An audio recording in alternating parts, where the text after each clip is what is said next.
of the New America Foundation, who is hosting this event tonight. I am pleased to welcome you to It's Broke, So Fix It, Great Teachers and America's Future Competitiveness. The format for the evening will be the following. First, Steve Brill is going to come and he's going to speak for about 10 or 15 minutes provocatively and with great insight. And when we're all stunned, a stunned silence will descend upon all of us. And then after that, we will have a conversation among the five of us, or the five of them and the one of me. And then after that, we'll have questions from you guys. So let me begin by introducing Steve Brill. Steve has done lots and lots of things in journalism, as a businessman, as a publisher. For the purposes of this evening, he is the author of a forthcoming book, which grew out of, I think originally, am I right, Steve, this great story he did for The New Yorker called The Rubber Room, about the difficulty that New York City has in firing teachers who may deserve to be fired. And he has now expanded this into a book. It's called Class Warfare. It's coming out in August. You should buy it when it comes out in August. But in the meantime, Steve will give us a preview, perhaps.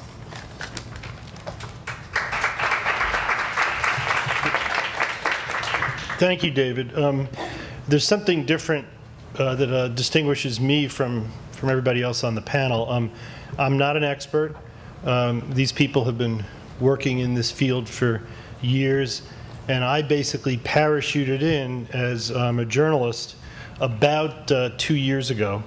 And as David mentioned, I showed up one day in one of New York's rubber rooms, and these are the places, as you know, that were then housing hundreds of New York City teachers whom the Department of Education had accused of misconduct or incompetence, but who were protected by union tenure rules and therefore remained on the payroll for years pending the outcome of literally endless arbitration hearings, which when they did end, typically resulted in teachers being returned to the classroom by arbitrators whose $1,400 a day contracts had been approved every year, had to be approved every year by, you guessed it, the teachers union.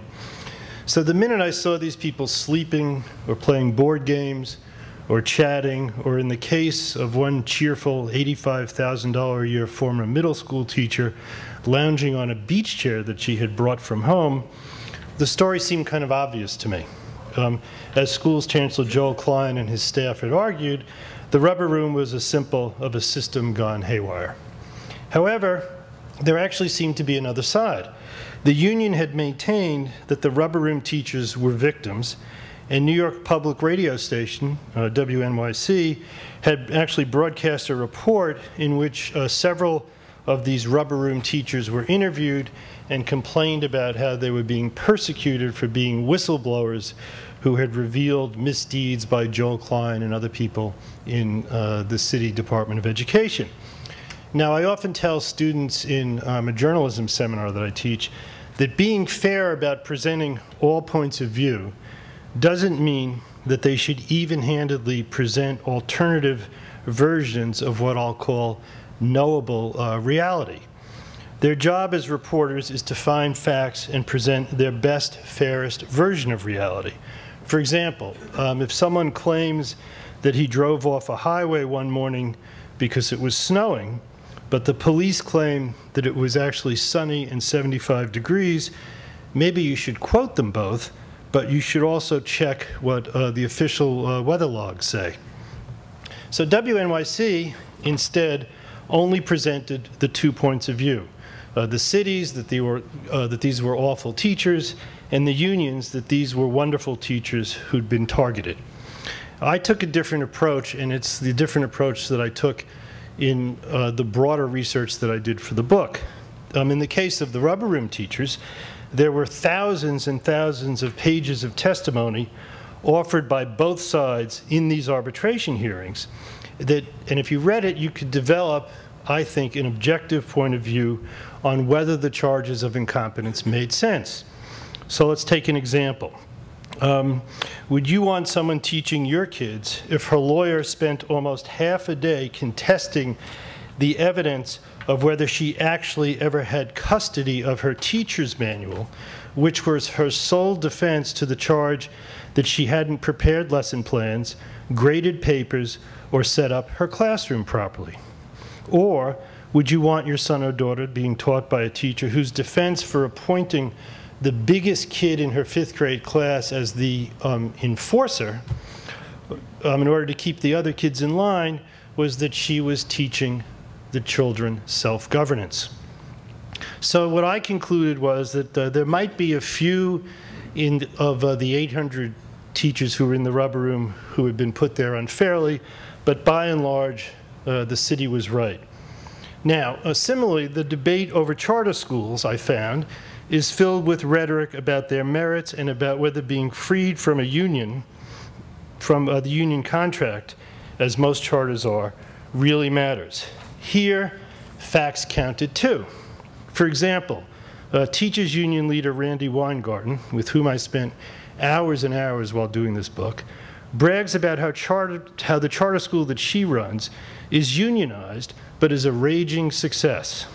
And a few weeks ago, former Democratic National Committee Chairman and Weingarten friend Howard Dean was on the Morning Joe show on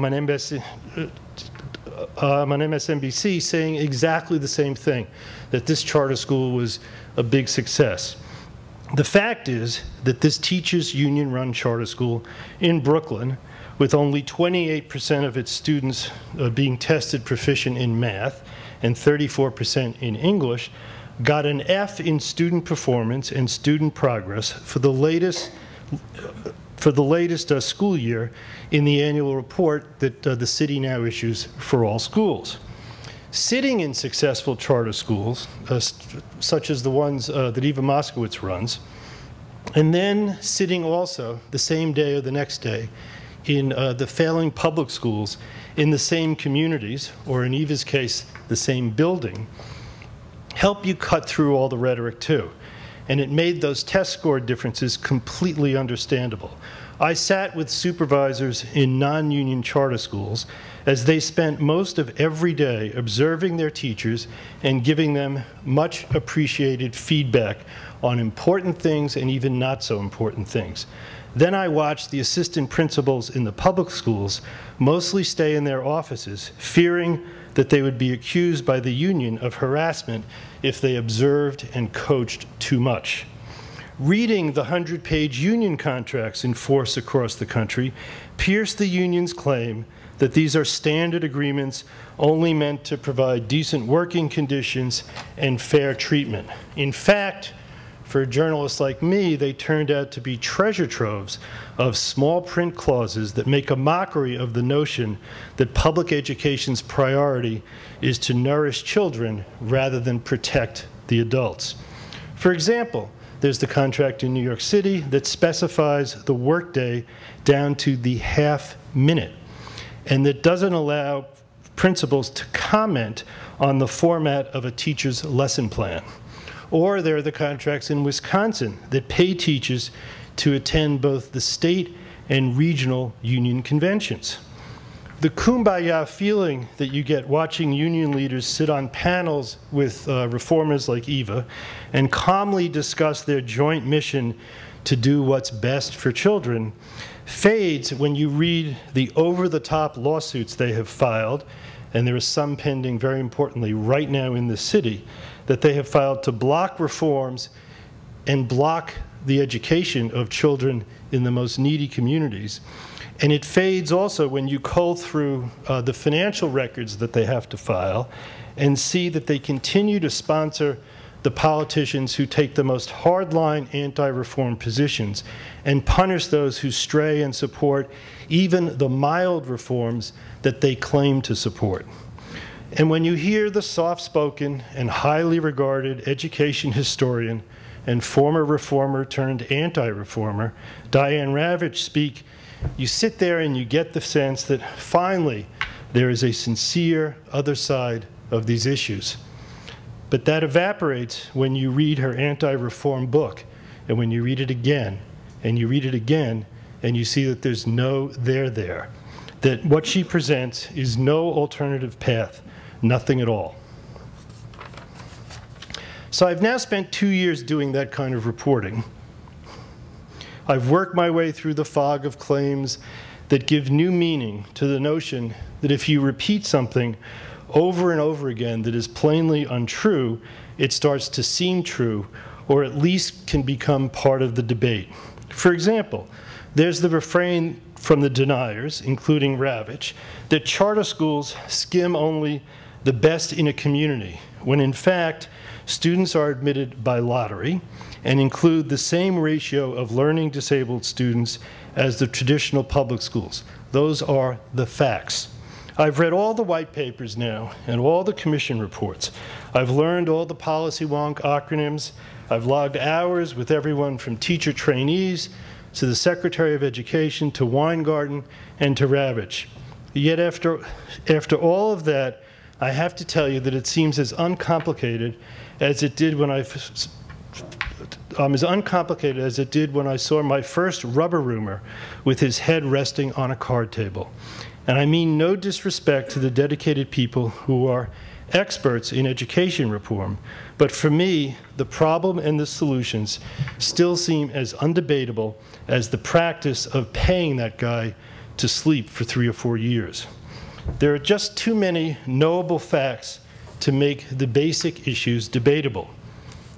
For example, fact 1, American publication is failing our children and is especially failing the disadvantaged children who absolutely need it the most. Indeed, one of the challenges in doing a book like this was picking from the array of shocking, depressing data that shows how poorly our public schools are performing compared to those in other countries, including countries we usually don't think of as our global competitors in the knowledge economy.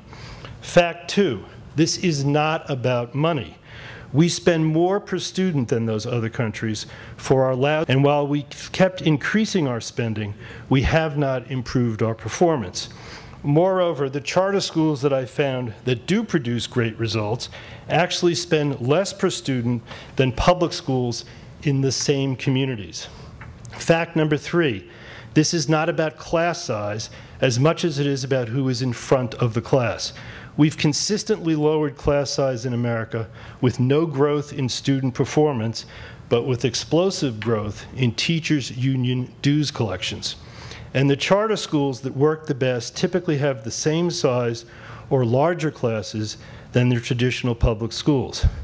One more fact, charter schools are not the magic bullet. There are too few of them, and probably not more than half are performing significantly better, if at all, than the traditional public schools. But we now know from the charter schools that do produce great results that all children, even those from impoverished or dysfunctional families, can be taught by effective teachers. Poverty, broken families, race discrimination are all obstacles, but they are not excuses for allowing kids to fail. So these knowable facts, I'll conclude by telling you, I think produce simple questions that have equally simple answers. Here's a simple question with an obvious answer. Other than retail sales clerks and cashiers, K-12 teachers are literally the largest single workforce, 3.2 million, of any occupation in the United States. And it is arguably the most important occupation.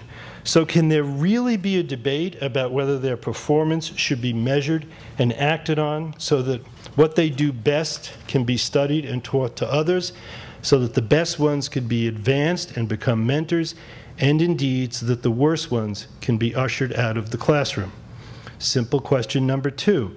Can we really accept the teachers' union's argument that because tests to measure a student's progress aren't perfect, and they're not, or because the supervisor observations that are also part of any good teacher evaluation process are subjective, and they are, just because of that, can we then decide that we just shouldn't try to measure teacher effectiveness at all, especially when our public schools are failing so miserably? Does it make any sense to pay the guardians of our children's future simply on the basis of how long they have managed to keep breathing and stay on a job from which, because of tenure protections, they have almost no chance of being fired? To outsiders like me, that seems completely, undebatably insane, which was exactly Bill Gates' reaction, as I report in the book, when an education expert from Harvard first explained it to him in a 2007 meeting here in New York, after which Bill and Melinda Gates channeled much of the Gates Foundation's resources into encouraging school systems to measure and reward teacher performance. Simple question number 3, and I'm almost done. In what other workplace would the most important workers be laid off only on the basis of how long they had been on the job, with the last in being the first out, which, as you know, is called LIFO? The union's argument, which much of the press dutifully reports as if it's just another of those on the one hand, on the other hand arguments, is that if LIFO wasn't there to protect teachers, the most senior teachers would be fired first so that principals could save money. Apart from the fact that this underscores the insanity of paying people based only on how long they have been on the job, it also ignores the obvious fact that while that discriminatory strategy may have been used in the first half of the last century, when those LIFO restrictions were first put in place, it plainly isn't possible since the passage of the Federal Age Discrimination Act of 1967. Not only would that kind of discrimination be illegal, it is also the easiest discrimination claim to sue an employer for. For example, if an employer lays off 100 people and they're all disproportionately old, it's an open and shut case with the simple age data as Exhibit A. Last simple question. Can we really continue to accept the opposition of Democrats to reforms that would eliminate the union's stranglehold on public education, including LIFO, as anything other than their obedience to the teachers' union leaders who are their patrons, especially in the face of a growing cadre of Democrats, including the Democratic president, who now favor these reforms because they have come to believe that school reform is the civil rights issue of our time? Can we really accept that? Now, to be sure, my reporting produced much more complicated results than knee-jerk anti-unionists or some of the reformers would expect. First, good teaching is a lot harder than most outsiders understand. It's grueling work that hundreds of thousands of teachers do really well and with amazing dedication, though they are too often undercut and demoralized by mediocre colleagues and the unions that protect them, as well as by uncaring school bureaucracies. Second, teachers' union leaders are not one-dimensional villains. I found places where they are engaged in real reforms aimed at helping the children instead of the adults. Nor is the other side always right. There are many situations where the reformers have been naive, arrogant, or hypocritical. For example, Teach for America is hilariously hypocritical when it comes to teacher accountability. The organization rates its teachers rigorously, but won't tell parents or prospective employers or anyone else about those teachers and how they are rated because of fear for hurting their core members' morale. What is that about? Moreover, the solution to fixing America's schools is complicated too. It isn't simple just because the problems and the path are obvious. Retooling America's 130,000 schools and training, reinvigorating, and where necessary, weeding out and replacing any significant portion of America's 3.2 million public school teachers is exponentially harder than launching a few thousand successful charter schools that are mostly run and taught by a relatively small core of highly motivated, best and brightest types, many of whom soon approach burnout. In fact, the most articulate warning about that in my book comes ironically from the co-founder of KIPP, the country's most successful network of charter schools. Well, the largest anyway. That's why my prescription for how we turn around our public schools, not by abolishing the unions, but by persuading or forcing them to engage in real reform so that they can help move those 3.2 million teachers, in the right direction might surprise many of the reformers, as well as it might surprise Randy Weingarten, who I think actually could become a Nixon to China figure in that effort. So in other words, once you get into the weeds of reporting about our schools, the solution becomes more complicated than either side would have you believe. But all of that said, the issue of whether we urgently need to throw out a system in which we allow unaccountable, unmeasured civil servants to produce failure when our nation's economy, our nation's security, and our core values depend on success is not complicated at all. In fact, it reminds me of the old debates over whether cigarette smoking is bad for your health. Curing lung cancer is complicated. To identify a leading cause of lung cancer wasn't. It only seemed complicated for as long as it did because those with an interest in denying the obvious spent so much for so long to keep the debate going. So it doesn't take Woodward and Bernstein to discover the obvious. Any reporter parachuting into our failed education system, willing to cut through the fog of false debate, will see that this is an emergency, a human rights and a civil rights emergency, as well as an economic and national security emergency. And it's an emergency with an obvious cause. We've let union politics keep us from screening, training, and managing the doctors in the emergency room. Thank you.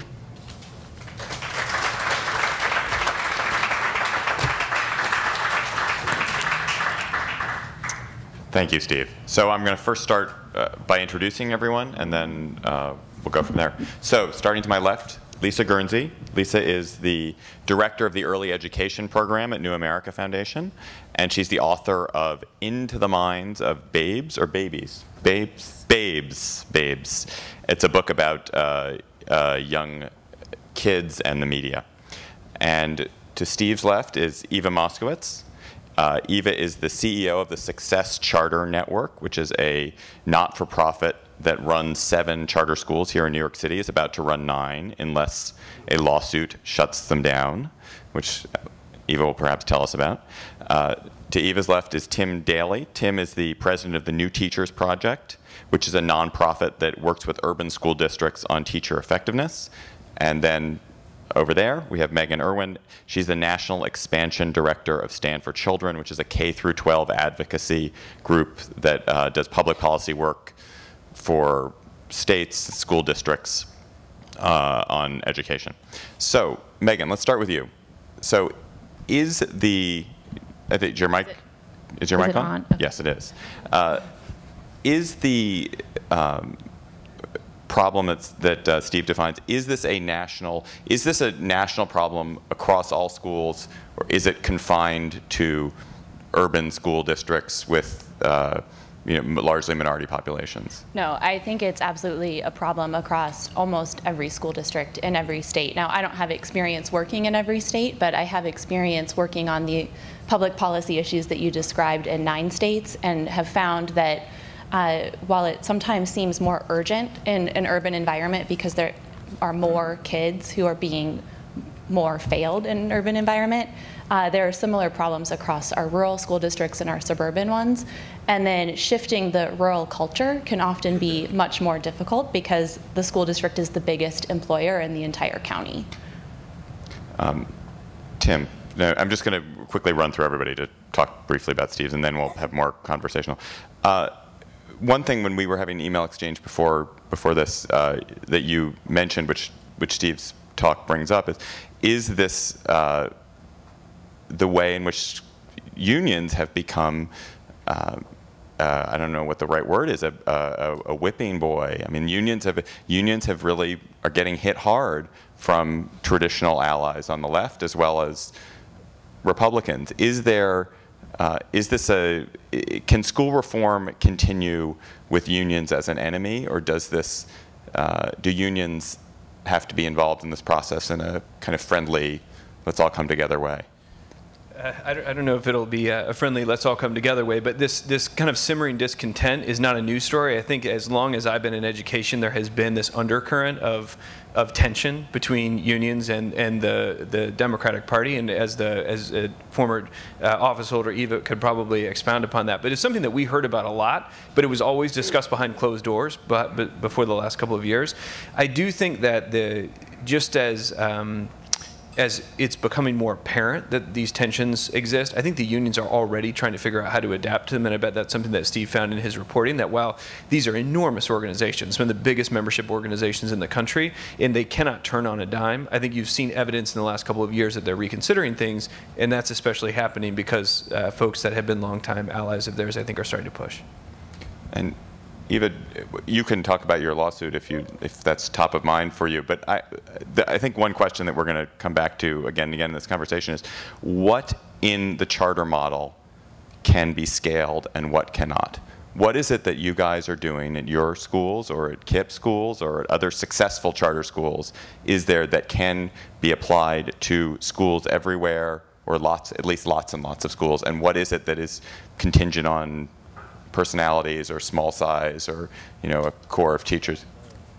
I mean, theoretically, if there weren't politics, everything could be scaled. And if there weren't sort of schools of education not training teachers, I mean, there's a lot of ifs. But there's nothing that we're doing that is so, some secret sauce that is obscure. It's a lot of hard work. It is very precise teacher training, and people like to talk about teacher training without talking about leader training, and I would argue that leader training is even more important than teacher training, because you won't be able to coach and support your teachers if you don't train your leaders. But there's no big mystery to it. It's just that the structure of the monopoly of public education and the union contracts, the combination don't allow for innovation. I would argue that there would be no other sector could succeed with these constraints that public education is subject to. Lisa, are you going to come out on the are you going to play Diane Ravitch for us, or no?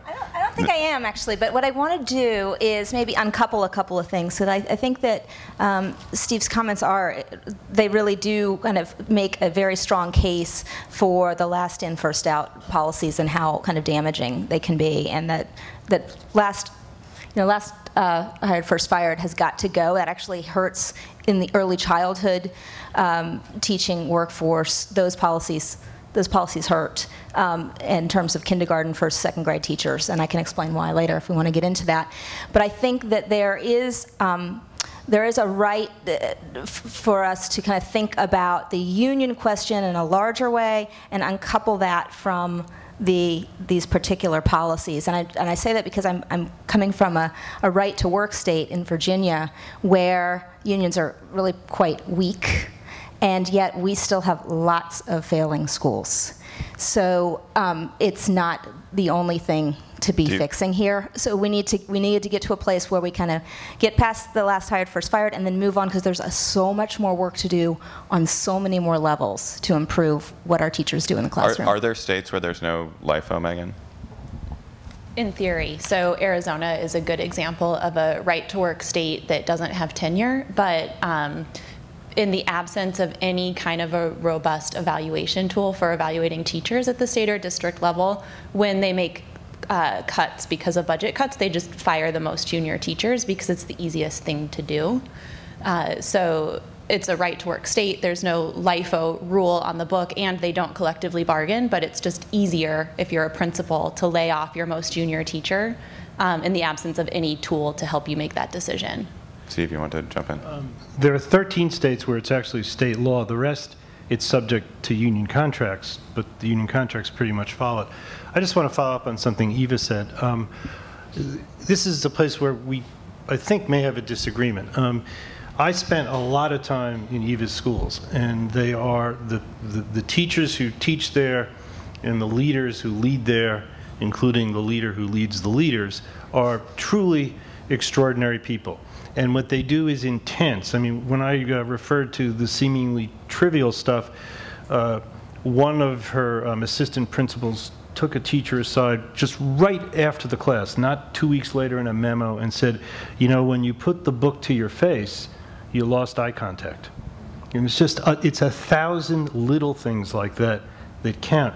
That doesn't happen on literally the other side of the building where she is. Now, here's the problem with that. Eva's teachers are extraordinary. They have fabulous records. They are the best and the brightest. They work 8, 9, 10 hours a day. Eva will tell you that she makes up for that by paying for them to get massages and dial cabs home, which is true, even though she spends less money educating her students per pupil than the public schools. The problem is 3.2 million, you can't have 3.2 million best and brightest who will work 10 hours a day for 15 or 20 years. They want to have balanced lives. And Eva and I were talking about this a couple of months ago, and her reaction was, well, if you admit to that, then you're saying you couldn't build the Brooklyn Bridge because we're not tough enough to solve that problem.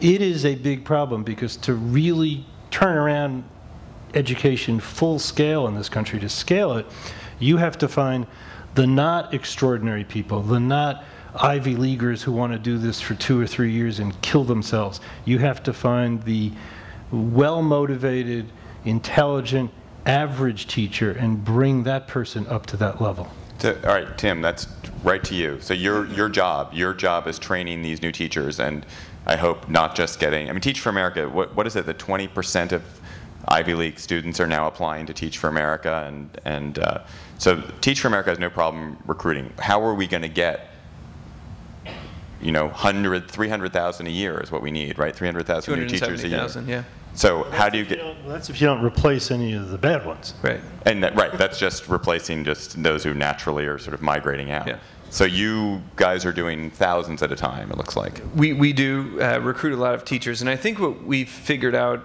is that the job is extraordinarily compelling to talented people if it's couched the right way. But we've always had the teaching job in the United States a little bit wrong to one degree or another. It's always been something that's been an industrial model job that's been marketed to people who, especially to women in the first part of the last century, who were not necessarily welcome in other professional fields. It's we built our school system at the point where we had a population explosion in the first half of the 20th century. We needed a lot of teachers, we needed a lot of schools, and so we did it fast and we did it very basically. We had a lot of colleges that just trained teachers. So for instance, I'm from Illinois, and Illinois State University is located in a town called Normal, and it's named after the Normal School that was the teacher training college there. They named the town that in the 1800s, and it's still a teacher training college today, all this much time later. And the least qualified, least talented high school graduates from the state of Illinois go into teaching. So I think the biggest thing that we need to change is that it has to be a job that is dynamic and fulfilling enough and challenging enough and also sustainable enough that the best people want to do it. And most of the countries that do better than we do have that in common. They get there very different ways. The school system in Singapore and the school system in Finland don't have a lot in common, but most of the countries that get better results than we do start by deciding the best people are going to be teachers and then figure out how to make that happen. I just wanted to weigh in because the massage comment, I think, is a little unfair. Yes, we do do some nice things for our teachers, as most employers do. But, in terms of the sustainability issue and this best and brightest, I'm very proud of the people we've hired and the people who work for us. But we had 20,000 teachers apply for 163 jobs. So there are people who are incredibly dedicated to children and who love this kind of work with or without marketing. I totally believe in changing the image of the profession, but it's appealing in part because if done correctly, it's really satisfying to see a kid learn to read. But also, you get 11 weeks of vacation, and you're done at a reasonable hour. We give our teachers 2 to 3 hours of planning time every single day. And there are a lot of people who work in jobs where they don't get to leave the building at 5 o'clock or 5:30. So I would I would be careful not to overdo it. We seek to have a model where we're taking people from a variety of colleges and universities, and we're putting our emphasis on training teachers. So we're about to train 500 teachers, and I think that you can take people from different walks of life if you are supporting quality teaching. So one of the most profound mistakes that the schools of education make is they don't teach classroom management. And you can't get to academic learning, and it's something that unravels the morale of a teacher more than anything else. If you have 25 5-year-olds who you can't manage. They're running you rather than the other way around. And so if you give your teachers very specific supports, it actually, and you have a collaborative environment where adults plan together and it is a professional environment, I think we're underestimating the attraction of the profession and the sustainability of the work that we're doing. Just 1 second before I go to you, Lisa. I was making a list on the train up here of the reasons why people, you obviously want a profession where people are incentivized to do things, and you can incentivize people by giving them security, you can incentivize them by giving them freedom, you can give them pleasure, you can give them money, you can give them fear, you can make it scary for them not to succeed. It sounds like you don't think money in this case is a significant. She pays her teachers well. You're for money. I'm for money. So yeah, you're for money is good. So fear is bad. I don't think you want to create a workplace where people are fearful, but I do think you want to create a workplace where job security is not guaranteed. We talk a lot at our schools about the fact that you can't expect the children to grow and learn at a faster rate than the grown-ups, because that would be hypocritical. So we're not afraid to put teachers on performance plans. We say to our teachers, rehire is not automatic. Every employee of the organization, including myself, is an employee at will. Let me just add something about money. There are various ways to look at the education budget and what we spend on education. And in fact, Eva did a piece on the op-ed page of the Washington Post that hit at this, that if you start thinking about it in a way where you're not worried about the union's most protected core values in their contract, such as increasing class size by 1 or 2 people, which has no effect, has been shown to have no effect. If you stop backloading the pensions and start front-loading the starting salaries, if you don't pay teachers to go to union conventions, if you don't pay teachers to sit in rubber rooms for 3 years, and in New York, they're no longer sitting in the rubber rooms, they're just sitting elsewhere doing nothing. If you change those rules, there's a whole variety of them. If you allow distance learning in certain cases, which the union's contracts fight against, you could easily get to a construct, which I've actually done, where you could have a starting salary of $65,000 going up to $165,000 without spending a penny more in public education. Lisa, you want to? Yeah, I guess I wanted to piggyback on what Tim was saying, and Eva as well, in terms of the professionalism, and just mention that it's kind of, that problem is magnified even more, of course, with pre-K teachers and early childhood teachers who are paid, in some cases, the same as parking lot attendants. We've done some research to show that it's a basic kind of average salary for those who are teaching 4-year-olds. So I just wanted to kind of pull that out there, because I think that that the larger point here and the thread that needs to be woven through is if we can raise the professionalism and give teachers a sense that they should be taking moments to reflect on their practice, that they should be working in collaborative teams, that they have leaders that understand what they're doing, that they have been given teacher preparation that actually matches what they're going to face in the classroom, like the classroom management piece, and that they have a situation in which the children who actually are coming into their classrooms have had some sort of foundation of wanting to learn and having a desire to learn in the first place, which of course starts very, very young, and so we have to be building that out. I mean, these are all, there's so many things to fix that can lead to a much stronger classroom experience for the kids.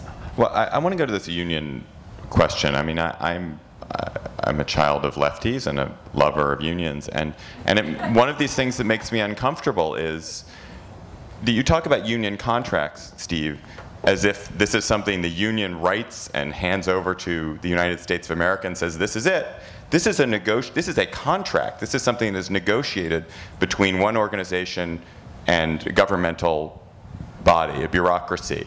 Now, well, let's talk wait, about let me just finish the point, which is, why is the blame not as much more on the people we have elected to represent us, to run this government, to negotiate contracts that we believe in? Well, I think you'll see in my book that, and I think Mayor Bloomberg will see that I've spread the blame nicely. But let's talk about how these negotiations happen. First of all, a lot of what we're talking about, as I mentioned, like LIFO or tenure, even the specific arbitration rules for tenure, that's written by Sheldon Silver in the Albany legislature.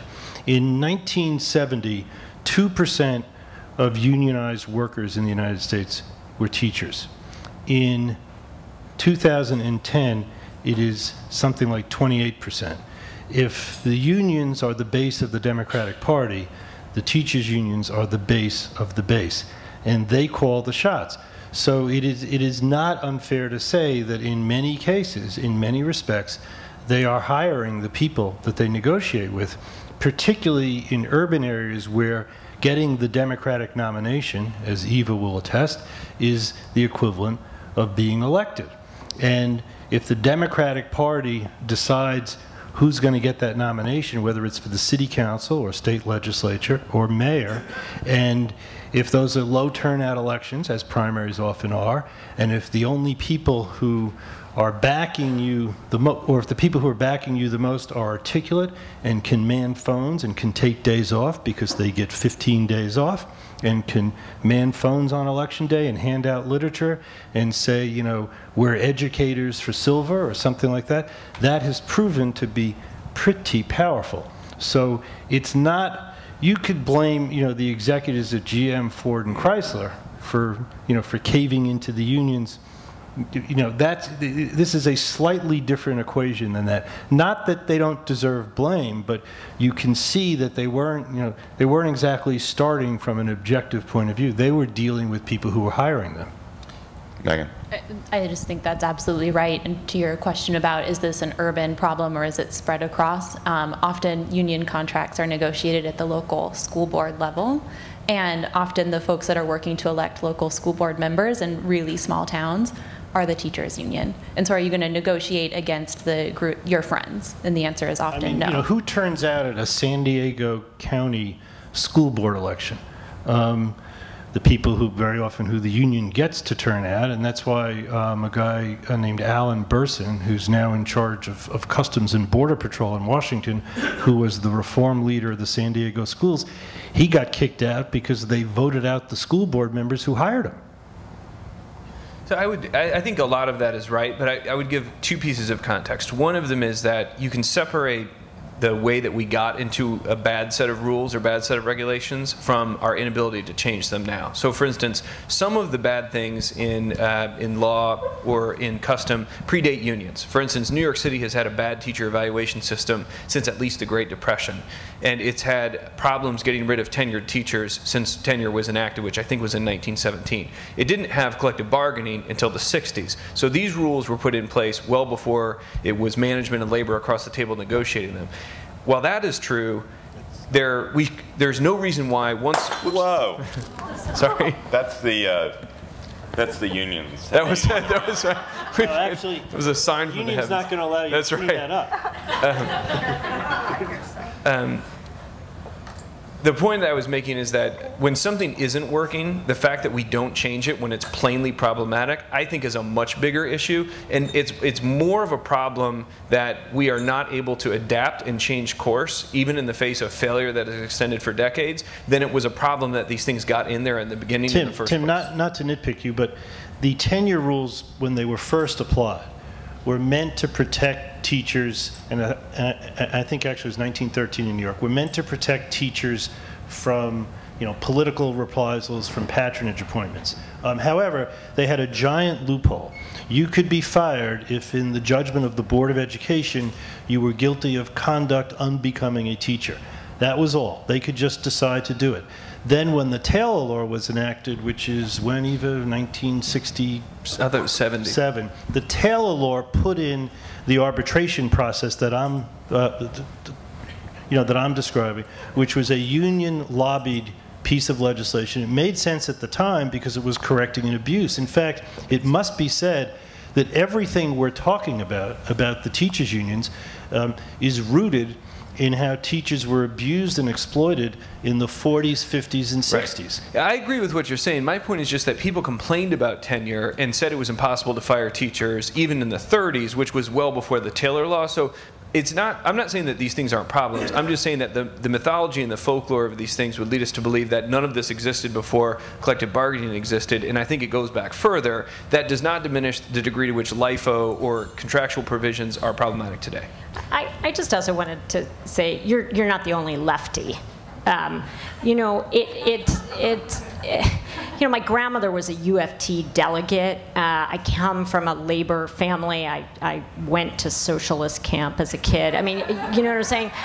It's a profound commitment to social justice and to kids getting access to educational opportunity that leads most of us to get up every day and work as hard as we do. I think what happened is, the Democratic Party, was for the little guy. And somewhere along the way, it became for the special interests. And we could debate historically exactly when that happened. But when you go to the Democratic Convention, it's pretty incredible. You see who runs the Democratic Party. President Obama was the first Democrat to get elected in a really long time without the teachers' union support. That is not the normal state of affairs. And locally, I can tell you as a former Democratic elected official, you do not cross the teachers' union. You do, and you get taken out. I was personally taken out. So it's a pretty brutal undertaking, and I just think I think the left and the right, I feel like I've been very consistent. I'm still a lefty. I don't know what happened to the Democratic Party, but I'm not a Republican. I'm a social justice lefty.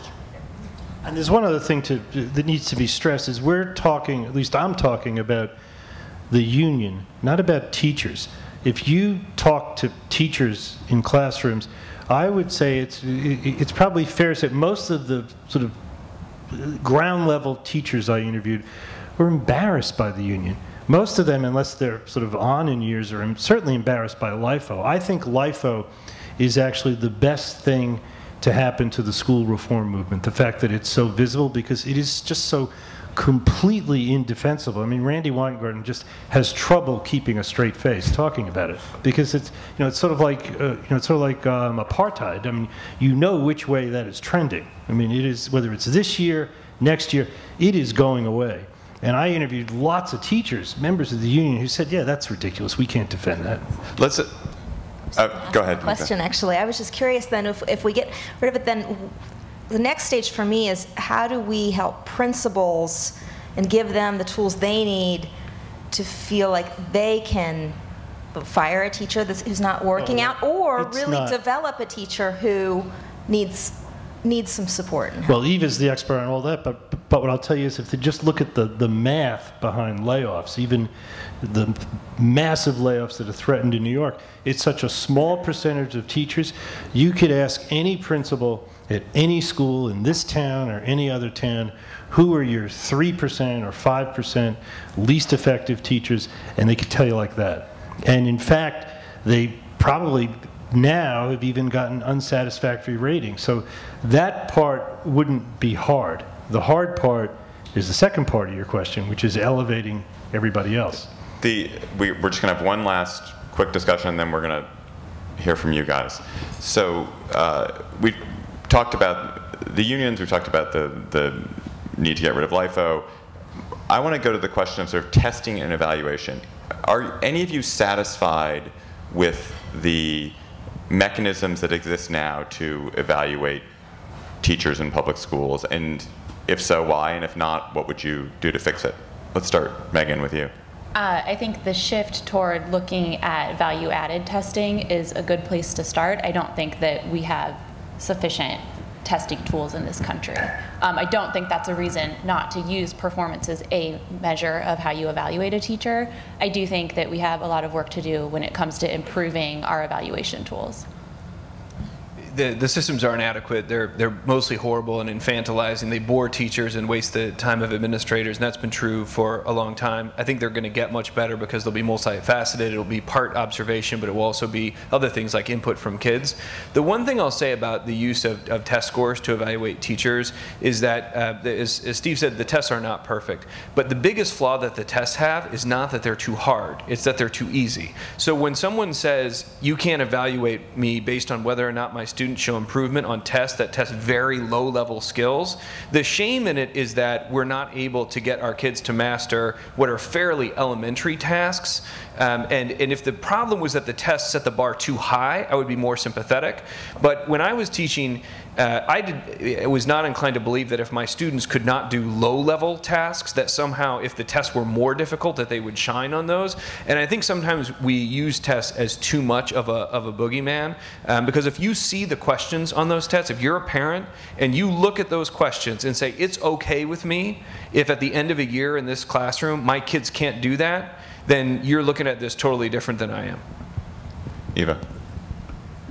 I mean, our system of evaluating teachers certainly is a work in progress, but we would never use data alone. We use a combination of data, and there's no substitute for going into classrooms all the time and working to support teachers. So we do, teachers do their own professional goals.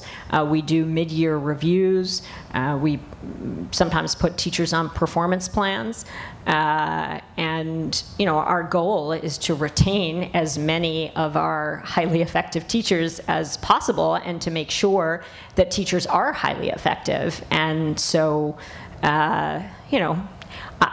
this notion that somehow education is different than every other work sector seems to me bizarre, and like we're grasping at methods and so forth. Why not look at what everybody else does? It seems pretty straightforward. There's all sorts of organizations do mid-year reviews where we tell our teachers what are the academic benchmarks. Leaders have to make the academic benchmarks, and they're sophisticated. In other words, it's not just the high-stakes tests. It's internal assessments. It's the writing. It's the quality of the student work. It's project-based learning. It's multifaceted. Teachers, it's not a gotcha, because teachers know going in that all their kids in kindergarten must be reading at a level D by the end of the year. And in order to be reading by a level D at the end of the year, they have to be at a B by November. And I think what teachers find frustrating is high-stakes tests where you don't get the test results back, and they change the rubric. The New York State Education Department changed the writing rubric 21 days before the test, and that kind of stuff just pisses everybody off. Like, here you're telling everyone this is a serious test. Why would you change the standard 21 days before the exam? And they pull that kind of stuff often. Steve, quickly. Three things. First of all, anyone who really is interested in this, 2 years ago this month, Tim's organization published a report called The Widget Effect, which really takes you through the highs and lows, mostly the lows, of how teachers are evaluated around the country, which is, most cases, they're not. Second, if you want to see teacher evaluation work, you really ought to look to what Eva's schools did. I spent hours in those schools watching her leaders, who are the assistant principals, evaluating teachers. They're in the classrooms every day. And I will tell you this, those of you who know me know that I used to write about law firms, big Wall Street law firms. the way the Success Network and other good charter schools evaluate their professionals is much better, much more rigorous, much more exact, much more fair than the way any law firm now evaluates its lawyers. The last point is this is all going to get better because the Race to the Top contest has forced the states that engage in it and won to enact the kinds of evaluation systems that Tim's organization has been recommending for years. I like teachers, we're doing better than lawyers. That could be a new slogan.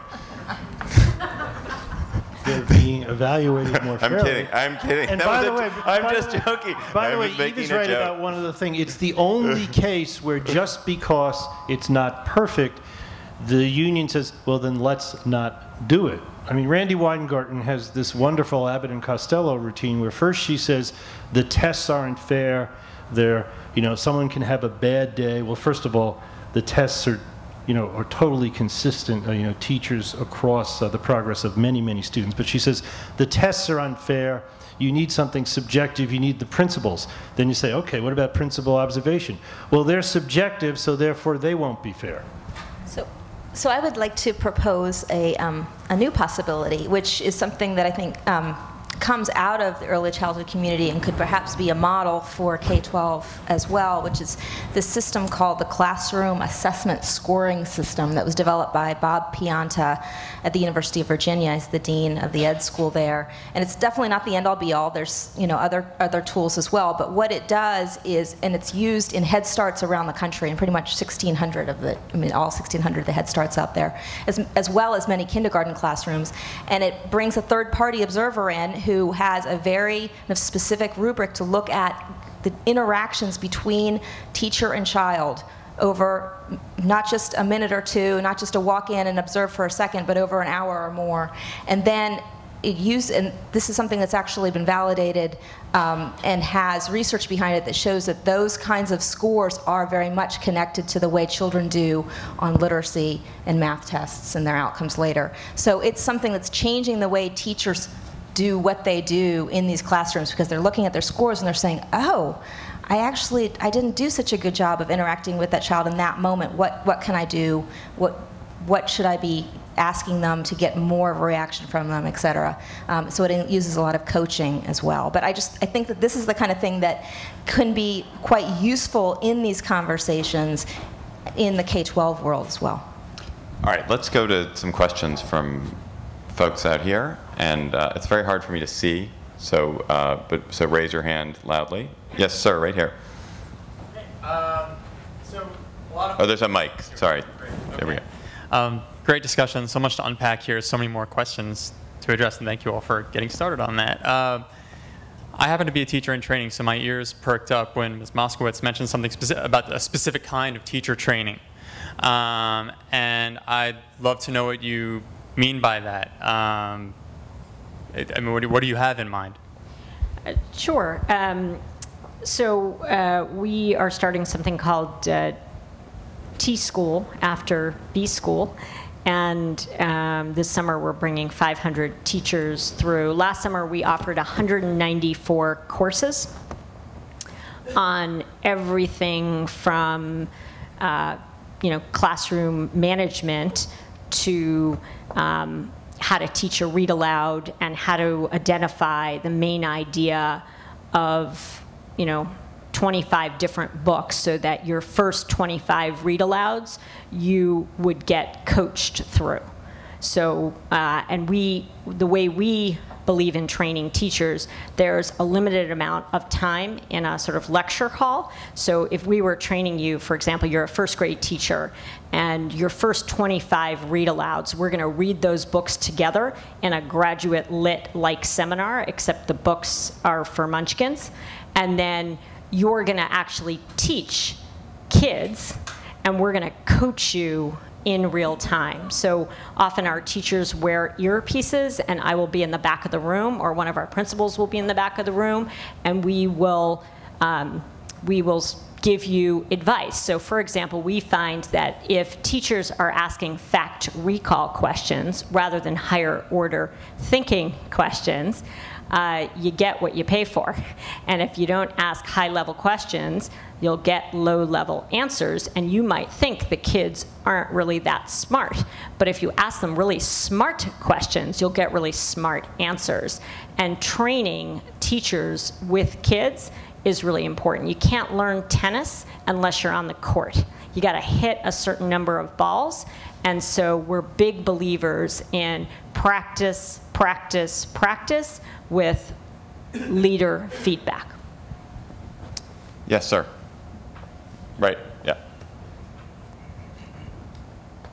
I have two-part questions. First part is, how involved are the corporations in terms of education the young people from kindergarten through high school? Number one. Number two, have we actually made serious efforts to involve the corporations in terms of educating the young people? Eva, do you want to, well, or actually, Steve, why don't you, do you want to talk about, I mean, because I think there's been interesting things where you talk about the Gates Foundation or sure. Other foundations that have corporate originality. Yours is is an innocent and completely understandable question. My ears perked up because I thought the question you were going to ask was, isn't it true that all these billionaires and corporations are trying to take over and privatize education, which they're not. They're just trying to help. But corporations have gotten increasingly involved, whether whether it's in support of charter schools or, in fact, the public school that's on Eva's side of the building, who has a very dedicated principal and a core group of teachers who are trying to improve the place. They got a little grant from J. Crew to buy some books and some other equipment. They've gotten another corporate grant from somebody else. So increasingly, I think that the business community understands something pretty basic here. As I said, this is a national security issue, this is an economic issue, this is an economic competitive issue, and if they don't have people they can hire who can do jobs in a knowledge economy, they're stuck, they're hurt. So I think they are increasingly involved. It's how Americans do internationally on these tests. You look back to the 60s, our kids were doing poorly back in the 60s too. They were low ranking and yet they were still doing well in the economy. That's the denier's argument. That's like saying that Eva's school doesn't take as many learning disabled kids as the public school. That's just garbage.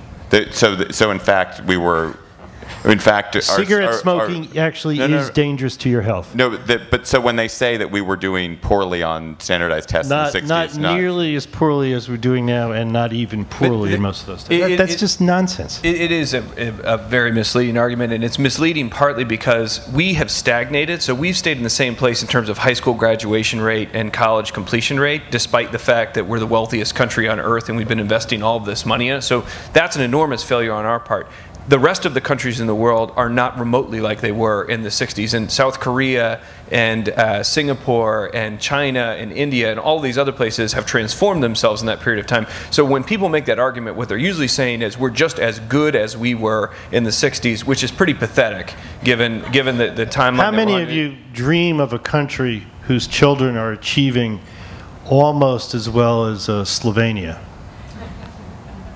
I mean, we are not talking about, the usual, people that we worry about competing against in the media, South Korea, China. We are smack dab in the middle in most places or in the bottom third in lots of places. That, you can deny that and you can deny it. You can think of different ways statistically to make it look better, but it is a fact. And if you don't think it's a fact, just go to an inner city public school, or for that matter, most public schools. Yes, sir. The front, sir, and then the back, sir. This is a broad question, but one could imagine a world in which the fight between charter networks and the union was a little less contentious than it is, even thinking back to Weingarten days when it seemed to be less contentious, or that there was more hope. The lawsuit right now is terrifying for many families. how did it get to be this way, and do you see any possibilities for any amelioration of the tension or conflict? It got to be this way because charters are succeeding and they're proliferating. What is the percent of children in Harlem now who are educated by charters? Was it 25? About 36. 36. They are, and you know, it was Joel Klein's theory. Joel Klein's an antitrust lawyer. It was Joel Klein's theory that if you create competition and end the monopoly, the people who depend on the monopoly to protect them will be increasingly troubled. And I have read those lawsuits. I used to write about litigation for a living. I'm actually pretty good at it. And they are over the top and they are crazy. That doesn't mean that some state Supreme Court justice in New York isn't going to grant a TRO in one place or another. But just think of what the core of those lawsuits are, is that in order to advance the learning of children in communities that need it, in schools that are unambiguously succeeding, in order to do that, when the city filled out a bunch of forms for their impact statement, they didn't include exactly all the information they were supposed to. Now think, first of all, why shouldn't the duly elected officials who've been put in charge of the school system get to decide those things without a 100-page document that everybody has to fill out, which just becomes a litigation target? That's all this is. That's all this is ever going to be. It's not on the merits. Eva, yeah. I just, you know, my mother and father brought me up to be a gracious person. And so I get that if you're looking at this from the outside and you see heated discourse, it can be upsetting. But I guess I would urge us, this disagreement is a really important one. And we could find consensus. We could, you know, leave the kids out, and I'm sure we would find consensus. Consensus is not always a good thing, right? There are important principles at stake here. And so while it is really important not to personalize things, and as someone pointed out regarding the contract, I never go around blaming the unions for the contract. It's management and labor together decided to do things that are against kids and teaching and learning. I talk a lot about the monopoly of public education because I think that's how you understand why it's such a closed system. But I think there's a fear of the conflict, and you know, I would urge all sides to be civil, professional, and responsible, but there are deeply, deeply important principles at stake, and I think it's important to have the courage to stand up to forces that are not working in the interests of children, and to have that debate publicly. To air it. That's what we're doing here, you know, tonight. That's presumably why Steve is writing his book, to get Americans debating. How are we going to solve this crisis? And maybe Steve has the answer, maybe Tim, maybe others on this panel, but we got to find an answer, or we're going to be in deep, deep trouble if it isn't already too late. And our last question, sir, or actually we'll do one more after that. So you go ahead, and then we'll do in the back. Well, I have a main question, but I would like to also, if I can, later comment on the Slovenia question. I knew I shouldn't have done that. Well, maybe I'll go to that first, okay? It's more provocative. Because you hear a lot about that, of where we are in America, our standing worldwide in education, that we're 50th, 20th, we're behind a number of developing nations, perhaps, in some respects, and of course we're behind Slovenia. But actually, to my mind, that analysis is a misuse or a distortion of statistics, because unfortunately we're a very bimodal society. We have awful schools and we have fantastic schools, and unfortunately that divide is most frequently along socioeconomic and ethnic lines. But the fact is that it doesn't take that many at the top to be the leader in innovation. and America is still the leader in innovation. Tell me what Slovenia, being ahead of us in education, has contributed to the modern world. Well, let me try a different analysis on you, okay? 25%, or actually I think it's closer to 30% of people who take the basic military entrance exam, and you can't take it unless you have a high school diploma or a high school equivalency diploma. 25 or 30%, whatever it is, who take that fail it. There are stories that sound apocryphal about people who are the #1 or #5 students in their school in Newark or before New Orleans started to get fixed in New Orleans, who graduated at the top of their class and failed the literacy exams. If you want to have a debate about whether American education is failing most of its children, and in particular the children who need to rely on it to get a leg up so that it can be their country too, I don't think that's much of a debate. We can quibble over the statistics, and you can tell me that at the schools that I had the opportunity to get into and go to, that they're terrific, but that's not the core of this country, and that's not what is really undermining this country. You can have a quick second question, because yes, I wanted to get back to the union issue, a follow-up of some of the comments that you made, actually. And that is, we know what's wrong with unions, and it's easy to bash the awful examples of the things that unions have done and the things that they're protecting and whatnot. But historically, education has had the problem of recruiting outstanding teachers, and we know there's two ways of doing that, by salary and security. And many are willing to trade off the money, the salary, for some kind of security. And we know security is under assault, in many domains now. But without that security, I could see, and you told us the starting salary is comparable to parking attendants, and I could see a lot of people, once you take away that security, saying, well, screw it, I'll go into the private sector, try to make as much as I can, and maybe later on when I retire, I'll be a do-gooder and I'll go into the schools and volunteer, and I'll make my contribution to education. Now, your answer also was that we don't have to pay to get the best, that we could do very well with the average. And I'll put that in a starker way just to make a point. Essentially, what that is saying is that, well, we could get by with dumbbells and we could train the dumb out of them and make them competent teachers, and I don't believe that you can.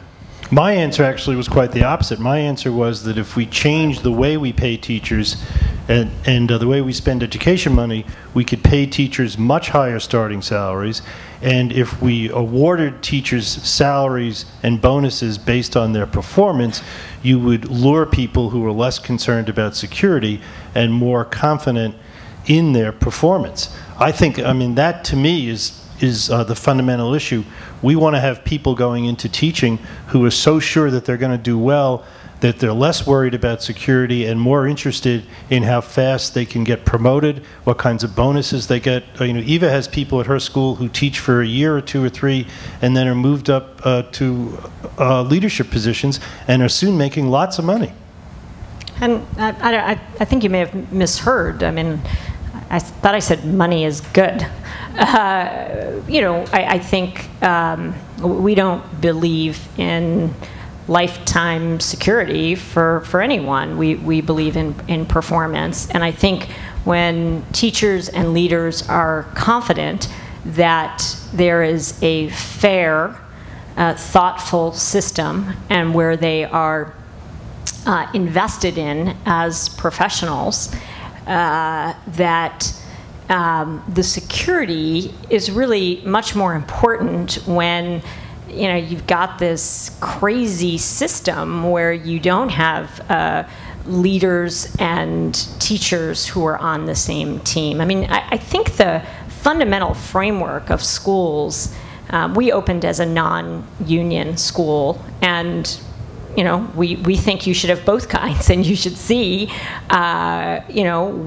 teachers should be able to make a choice. Do they want to work at a union school? Do they not? Just like we believe parents should have choice.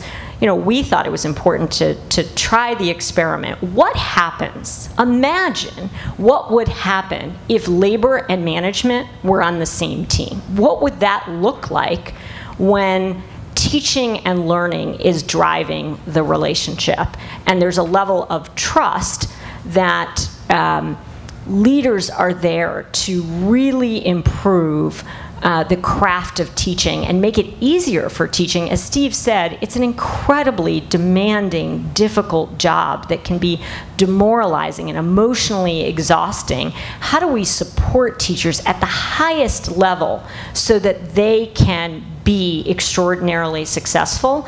And I'm not sure other professions, frankly, as someone who was married to a junior lawyer at a law firm, they don't particularly care about the support and happiness. We know that it matters to our kids if our teachers are feeling secure, not from a job lifetime tenure perspective, but feeling confident and secure that they are a great teacher and that they are moving north in their teaching. That feeling, our teachers speak about it in the most passionate terms, that they learned more about being a great teacher in a year at being our school than in 5 years of being at another school. Last question. Apologies, I came in kind of late, so you may have addressed this issue before, but I haven't had much direct experience with public education in New York, although I do live in Hell's Kitchen between two schools that are known as magnet schools for felons. They're the disciplinary high schools. I did do a career day, however, at Washington Irving High School on 14th Street next to Con Ed. I'm a journalist and an author, and so I was assigned English classes. I did an honors English class senior year, great. I did a regular 12th grade English class, not so great. I did a 9th grade general English class, which was probably near riot level. And I guess the question's best addressed to Eva in talking about your monitored instruction. Will you be looking at the issues of classroom order and discipline and trying to teach teachers or advise teachers on the best methods for dealing with disruption and disorder? Because I know in that 9th grade class they had a very young teacher and she was quite small in stature and she just let the bullies run the room. I actually went up to the one table of them and asked them to stop, that they were wasting everybody's time, and they looked at me like I was from Mars. And I got a lecture from the principal for being confrontational about it, I'm sorry. Do you foresee that being part of your teacher instruction? Oh, it very much is, and it's harder than it looks to get kids to follow instructions and to have an orderly environment. I used to, we do a lot of demos when we're hiring people, and I've seen many teacher given instruction. If you say to a class of 28 5-year-olds, go get your pencils, you will have a heap of children on the floor faster than you can blink. There are some very specific ways to manage a classroom.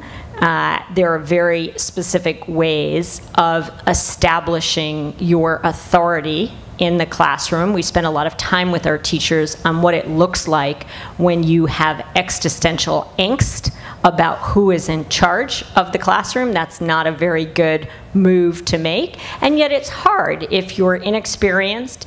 5-year-olds can be kind of intimidating, believe it or not, and so really giving teachers that confidence and really working on what we call strong voice. We never want our teachers to raise their voice, but we do want a strong voice.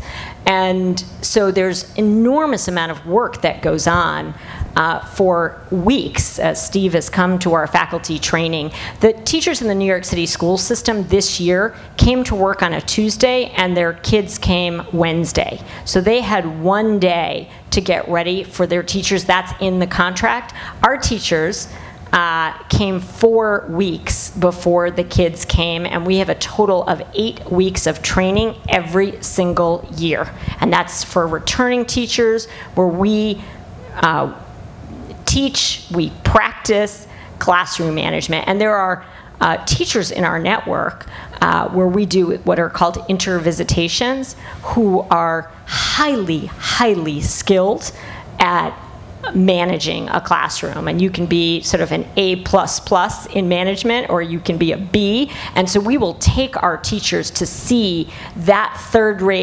grade teacher across our 7 schools, because she or he is that good that you need to learn from the master and see that in action. And we spend a lot of time, not necessarily all year long, because the thing that's tricky about teaching is you basically have 4 weeks to set the tone of your classroom, and if you don't get it right in the first 4 weeks, you can never catch up the rest of the year. So we front load it so that we can get to the academic learning as quickly as we can. But we have a huge emphasis on incredibly granular routines: how to get your pencil, how to walk down the hall, how to put your notebook away, how to go book shopping, if you imagine a cafeteria, if you do not teach your children to carry their lunch tray with 2 hands, that milk will slide over to the other side and upend the tray, and you will be in a lunchroom with 400 children with spilt milk on the floor.